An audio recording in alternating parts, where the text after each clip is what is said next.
আপনারা দেখছেন একুশে টেলিভিশন। প্রধানমন্ত্রী শেখ হাসিনার ৭৫তম জন্মদিন আজ। নেতৃত্ব আর দূরদর্শিতায় অনন্য উচ্চতায় দেশ। সারা দেশে চলছে টিকা প্রচারণা, একদিনে আওতায় আসবে ৮০ লাখ মানুষ। গ্যাস বিদ্যুতের কাজ চলায় বিলম্ব হচ্ছে রেললাইন বসানোর কার্যক্রম। পদ্মা সেতুতে একসাথে যান ও রেল চালুর অনিশ্চয়তা। জলযান আর জনবল সংকটে কোস্টগার্ড, সমুদ্র সম্পদ রক্ষায় সক্ষমতা বাড়ানোর তাগিদ।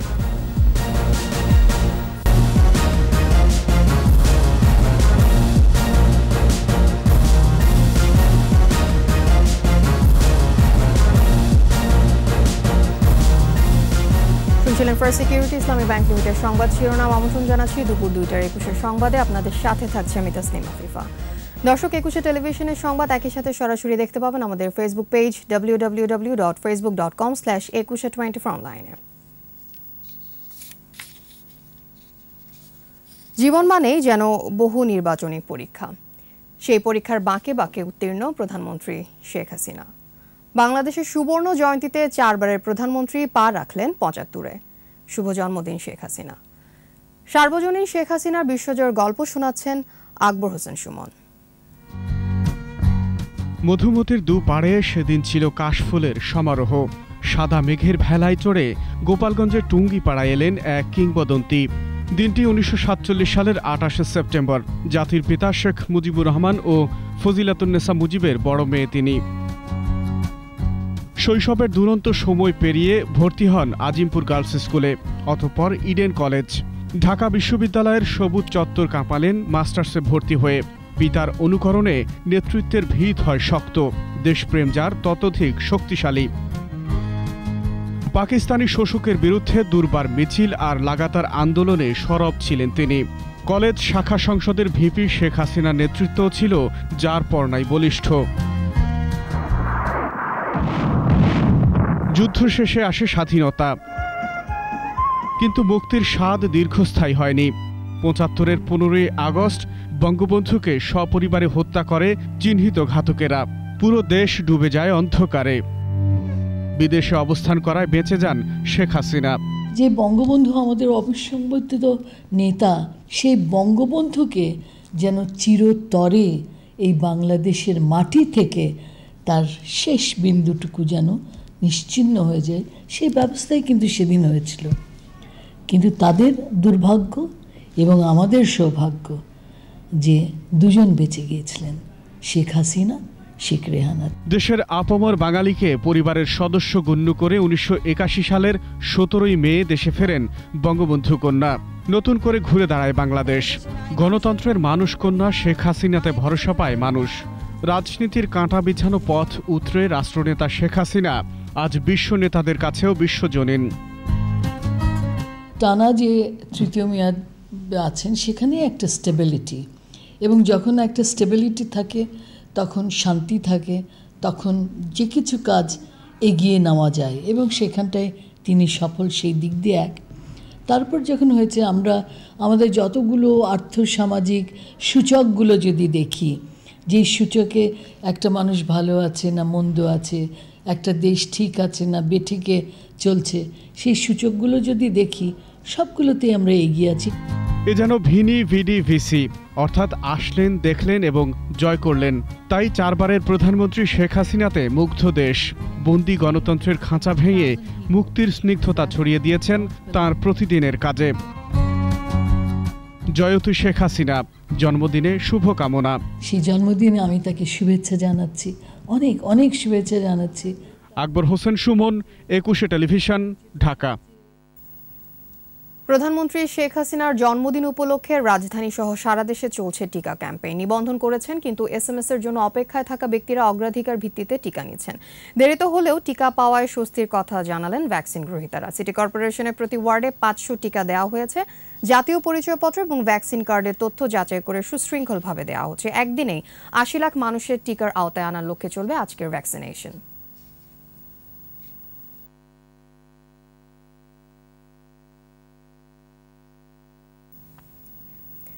এদিকে সারা দেশে গণটিকা কর্মসূচি চলছে। সকাল 8টা থেকে চলবে বেলা 3টা পর্যন্ত। রাজশাহী 9টি উপজেলার 73টি কেন্দ্রে 1,60,000 মানুষকে টিকা দেওয়া হচ্ছে।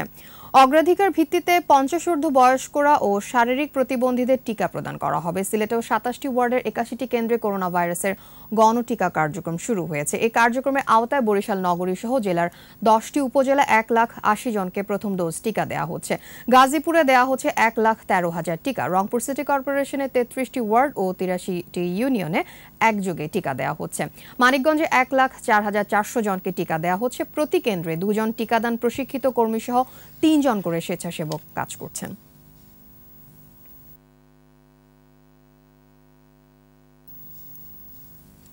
নভেম্বরের পর সুখবর থাকছে পদ্মায়, আসছে মানিকজোড়, অর্থাৎ নদী পেরিয়ে আসবে ট্রেন, ঘুরবে পরিবহনের চাকা।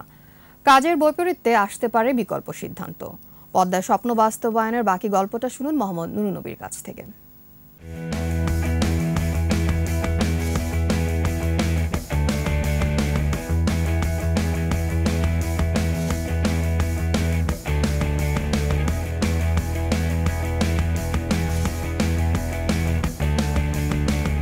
কম বেশি সবারই জানা 2022-এর জুনে পদ্মা পাড়ি দেবে সব ধরনের যান।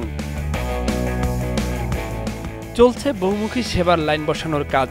বাইরের ভায়াডাক্টে বসতে শুরু করেছে সমান্তরাল রেল। দোতলা সেতুর নিচের অংশে বিদ্যুৎ আর গ্যাস লাইন শেষ হবে আগামী মার্চে। মূল সেতুতে রেল জুড়তে লাগতে পারে আরও 6 মাস। তবে তা নির্ভর করছে কাজ শুরুর উপর। পদ্মা সেতু প্রকল্পের আওতায় গ্যাস পাইপলাইন লাগানোর কাজ চলছে।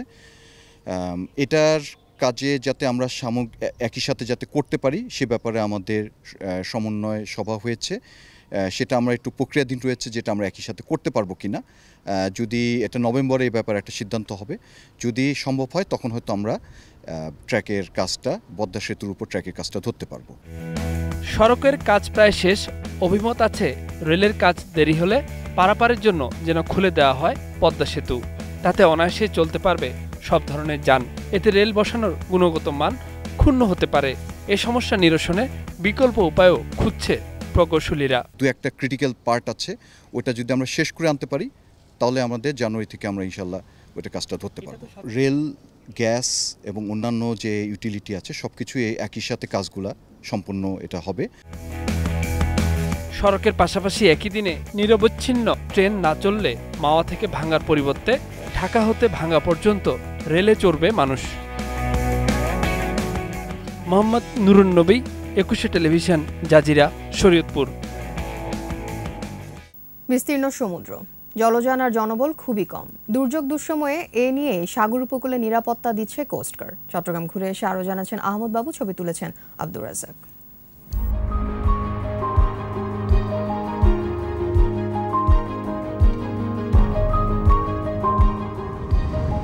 (1,18,813 বর্গ কিলোমিটারের সমুদ্র রক্ষায় বরাদ্দ 25টি জাহাজ। আছে 99টি স্পিড বোট। সমুদ্রের শত্রু মোকাবেলায় এই হচ্ছে কোস্টগার্ডের অবলম্বন। 1994 সালে কোস্টগার্ডের সূচনা। পরের বছর ধার করা 2টি টহল জাহাজ নিয়ে সমুদ্রে নামে এ বাহিনী। যখন সমুদ্র খুব বেশি উত্তাল থাকে এবং ঝড় চলমান থাকে তখন আমরা খুব বেশি সমুদ্রের ভিতরের দিকে যেতে পারি না। তখন আমরা একটু ওয়েট করি সমুদ্র উত্তাল ভাবটা একটু কমে আসার জন্য, তারপরে আমরা উদ্ধার অভিযান পরিচালনা করতে পারি। ইউরোপিয়ান বা আমেরিকান কোস্টগার্ডের মতো এরকম সক্ষমতা থাকা উচিত যে অত্যন্ত সংক্ষুব্ধ ঝঞ্ঝা বিক্ষিপ্ত সমুদ্রের মধ্যেও যাতে আমরা একজন বিপদে পড়া মানুষকে ঝড় চলমান থাকা অবস্থায় উদ্ধার করতে চাই। সময়ের প্রয়োজনে সমুদ্রের গুরুত্ব বেড়েছে। অত্যাধুনিক হয়নি শুধু কোস্টগার্ড। ব্লু ইকোনমি বা সুনীল অর্থনীতির যেটা বর্তমান সরকার শুরু করেছে, এটা সুরক্ষা দিয়ে থাকে বাংলাদেশ কোস্টগার্ড। দেশের সার্বভৌমত্বের উপরে কোনো আঘাত আসে সেক্ষেত্রে বাংলাদেশ নৌবাহিনীর সাথে মিলে সার্বভৌমত্বকে রক্ষা করতে পারবে। সমুদ্রের সম্পদ রক্ষা ও বহুমুখী আক্রমণ ঠেকাতে এ বাহিনীর সক্ষমতা বাড়ানোর দরকার বলে মনে করেন সংশ্লিষ্টরা। আহমদ বাবু, 21 টেলিভিশন, চট্টগ্রাম। সংবাদে নিচ্ছি বিরতির পর যা থাকবে। দুর্গাপূজা উপলক্ষে মণ্ডপগুলোতে ব্যস্ত প্রতিমা শিল্পীরা উৎসব নির্বিঘ্ন করতে নিরাপত্তা জোরদার। আপনারা দেখছেন দুপুর 2টার 21 সংবাদ। ডকুমেন্ট ভেরিফিকেশন সফটওয়্যার ডিবিএস দেশের অর্থনীতিতে গুরুত্বপূর্ণ ভূমিকা রাখবে বলে আশা করছে জাতীয় রাজস্ব বোর্ড এনবিআর। আর পেশাদার হিসাববিদরা বলছেন কোম্পানির আর্থিক প্রতিবেদনের স্বচ্ছতা নিশ্চিত করতে সহায়ক হবে এই সফটওয়্যার। ডিবিএস ব্যবহার বিষয়ে এনবিআর ও আইসিএবির মধ্যে সমঝোতা চুক্তির অনুষ্ঠানে উভয় প্রতিষ্ঠানের শীর্ষ ব্যক্তিরা এসব কথা বলেন। রিপোর্ট তৌহিদুর রহমানের। অস্বচ্ছ আর্থিক প্রতিবেদন ও বানোয়াট হিসাব বিবরণীর মাধ্যমে কর ফাঁকি দেয় বহু প্রতিষ্ঠান, এমন অভিযোগ পুরনো। যদিও দেশের মূলধারার অর্থনীতির বিকাশ ও উন্নয়ন অগ্রযাত্রায় ব্যবসায়ী প্রতিষ্ঠানগুলোর আর্থিক প্রতিবেদন ও হিসেব ব্যবস্থা স্বচ্ছ ও সঠিক হওয়া জরুরি। এ লক্ষ্যে ডকুমেন্ট ভেরিফিকেশন সফটওয়্যার ডিবিএস তৈরি করেছে পেশাদার হিসাববিদদের সংগঠন আইসিএবি। জাতীয় রাজস্ব বোর্ড কর ফাঁকি রোধে ব্যবহার করবে ডিবিএস।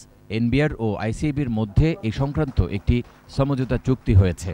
এই software is nothing but A machine, যেটা দ্বারা সবাই একটা প্ল্যাটফর্মে আসবে এবং এই ডেটা চেক করার সুযোগ পাবে। 1 বছর দেখুন বাংলাদেশ বদলে যাবে।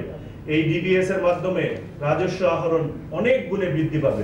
ডিবিএস নিয়ে আশাবাদী এনবিআরও। সংস্থাটির চেয়ারম্যানের প্রত্যাশা, সফটওয়্যারটি ব্যবহারে দেশের অর্থনীতিতে আমূল পরিবর্তন আসবে। ডিবিএস সেই জায়গায় কাজ করবে। হিসেবে স্বচ্ছতা আসলে কর প্রদানকারী যে এন্টিটিজ আছে বা করদাতা যারা আছে তাদেরও কর প্রদান করা সহজ হয়ে যাবে, কারণ করের বোঝা আমরা কমাতে পারবো, নিশ্চিত কমাতে পারবো। বিশেষ করে ব্যাংক, পুঁজিবাজার ও জাতীয় রাজস্ব বোর্ডে এই সফটওয়্যার ব্যবহার হলে কর ফাঁকি কমবে বলে জানান আলোচকরা।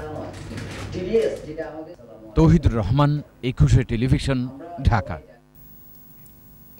কদিন পরেই দুর্গাপূজা। মণ্ডপগুলোতে ব্যস্ত সময় পার করছেন প্রতিমা শিল্পীরা। সারা দেশে পূজা উৎসবকে নির্বিঘ্ন ও আনন্দঘন করতে নেওয়া হয়েছে কঠোর নিরাপত্তা ব্যবস্থা। এবছর দেবী দুর্গা ঘোড়ায় চড়ে পৃথিবীতে আসবেন, আবার ফিরে যাবেন দোলায়। প্রতিনিধিদের সহায়তায় মুশফিকা নাজনীনের রিপোর্ট।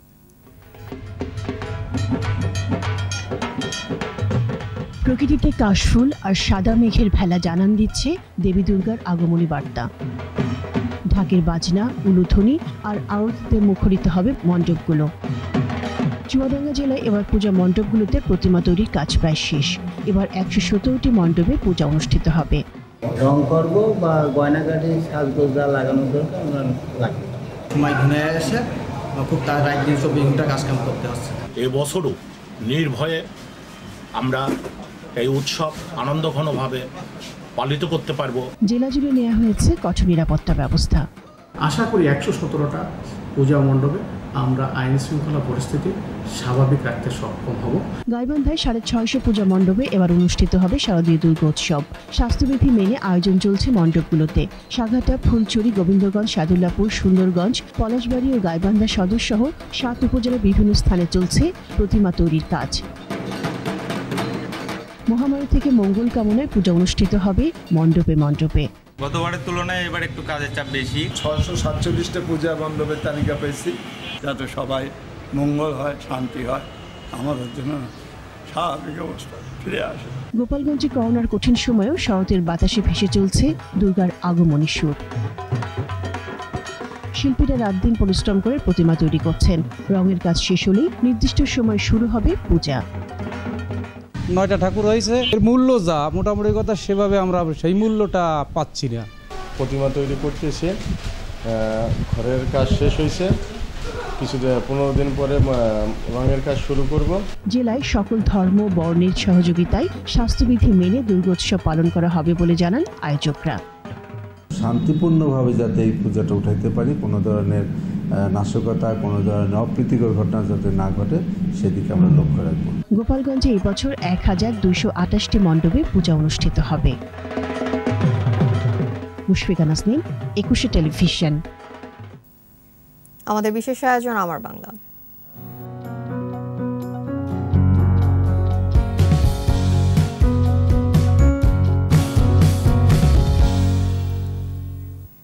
নোয়াখালীর নিঝুম দ্বীপে কমছে হরিণের সংখ্যা। সুপেয় পানির সংকট আর জনবসতি ও আবাদি জমি বাড়তে থাকায় 13 বছরে হরিণের সংখ্যা কমছে 10,000। এখন যে হরিণগুলো রয়েছে সেগুলোরও আছে ঝুঁকির মধ্যে। স্থানীয়দের সচেতনতা আর প্রশাসন ও কর্তৃপক্ষের আন্তরিকতাই হতে পারে নিঝুম দ্বীপের হরিণের সংরক্ষণ। নোয়াখালী প্রতিনিধির রিপোর্ট জানাচ্ছেন মাসুম আল ইসলাম। 2001 সালে নোয়াখালীর হাতিয়া উপজেলার নিঝুম দ্বীপ ও জাহাজমারা ইউনিয়নের 10টি চরের 40,390 বর্গ কিলোমিটার এলাকাকে সংরক্ষিত বন ঘোষণা করা হয়। হরিণের পানের জন্য খনন করা হয় 4টি বড় পুকুর, কিন্তু দীর্ঘদিন খনন না হয় পুকুরগুলো হারিয়েছে পানি ধারণের ক্ষমতা।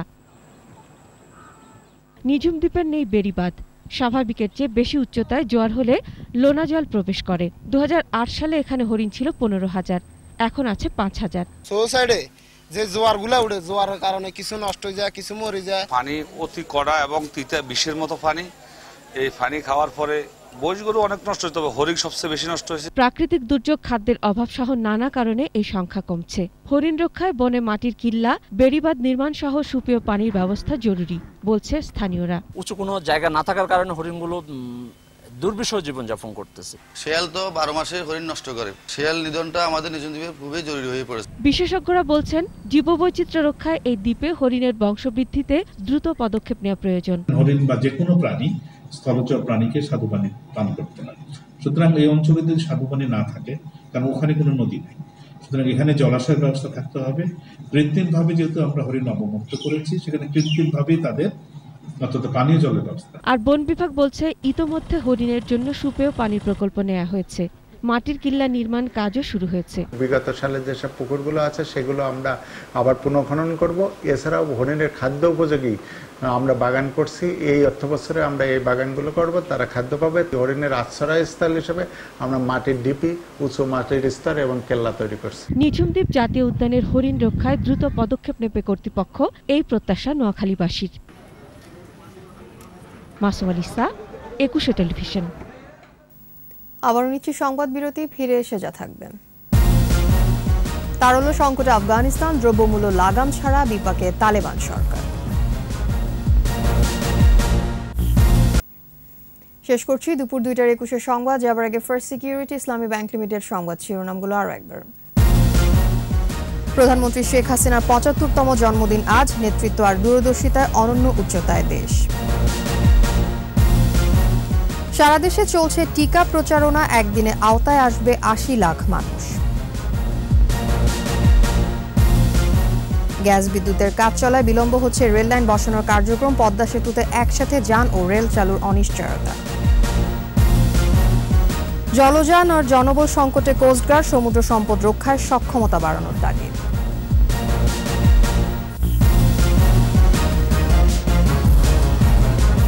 সর্বশেষ খবর জানতে ডায়াল করুন 2021 নম্বরে, আর ভিজিট করুন ekushe-tv.com এর ওয়েবসাইটে। এছাড়া ফেসবুকে লগ ইন করতে পারেন facebook.com/ekushe24 অনলাইনে। এতক্ষণ সাথে থাকার জন্য ধন্যবাদ। আমাদের পরবর্তী সংবাদ সন্ধ্যা 6টায় দেখার আমন্ত্রণ রইল। স্বাস্থ্যবিধি মেনে চলুন, নিরাপদে থাকুন, একুশের সাথেই থাকুন।